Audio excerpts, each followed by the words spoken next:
দিনত শান্তি প্ৰতিষ্ঠা হোৱা নাছিল আৰু সেইটোৱে আচলতে ছুইজাৰলেণ্ডৰ অৰ্থ বুজাব বিচাৰিছে। এই প্ৰমোদ বড়ো দাদাৰ লগত নিখিল বড়ো ছাত্ৰ সন্থাত মই কাম কৰা। প্ৰমোদ বড়োই কৈছিলে কোনো দিন মই MLA মন্ত্ৰী নহম কোৱা মানুহ ইলেকশ্যন নিখেলিম বুলি কৈছিলে। হাগ্ৰামা ছাৰে কৈছে সি ইলেকশ্যন খেলিব, প্ৰমোদ বড়োই ইলেকশ্যন খেলিলে। প্ৰমোদ বড়োই কৈছিলে যদি BTR চুক্তি আখৰে আখৰে পালন নহ'লে মই ছুইচাইড কৰিম বুলি কৈছিলে, সেই ছুইচাইড নকৰিলে। ইলেকশ্যন নিখেলিম কোৱা মানুহ খেলিলে, ছুইচাইড কৰিম বুলি কোৱাটো নকৰিলে। তেওঁৱে কৈছিলে যে কোনো দিন কৰাপশ্যন নকৰাকৈ চাকৰি দিম, 10 লাখ 20 লাখ পইচা লৈ কিনি কৰি দিলে।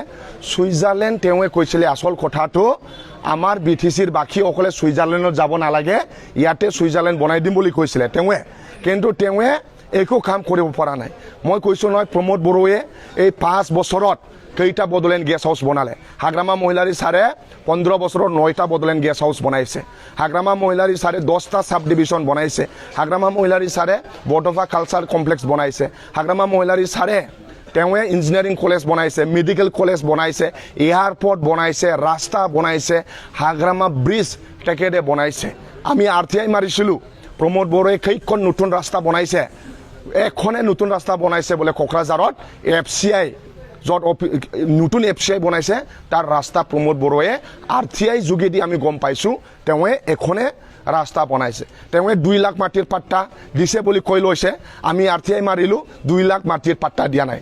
ঘৰে ঘৰে চাকৰি দিম বুলি কৈছিলোঁ, আমি RTI মাৰিলোঁ, তেওঁৱে কৈছে জব আৰু চাকৰি বোলে বেলেগ বেলেগ।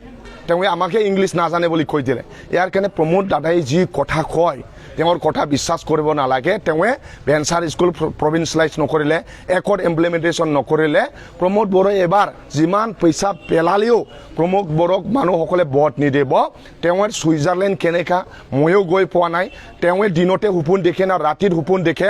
আমাক হেলিকপ্টাৰ হাগ্ৰামা মহিলাৰী ছাৰক হেলিকপ্টাৰ লোৱা কথা ক'লে নিজে হেলিকপ্টাৰ আনিলে।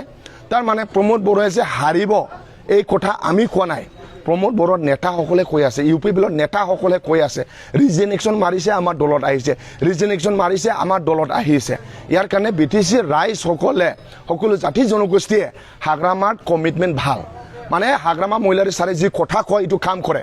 প্ৰমোদ বড়োটো এইটো কথা যি কথা কয় এইটো কাম নকৰে না, সি উল্টা কৰে। প্ৰমোদ বড়োৱে উল্টা কৰে।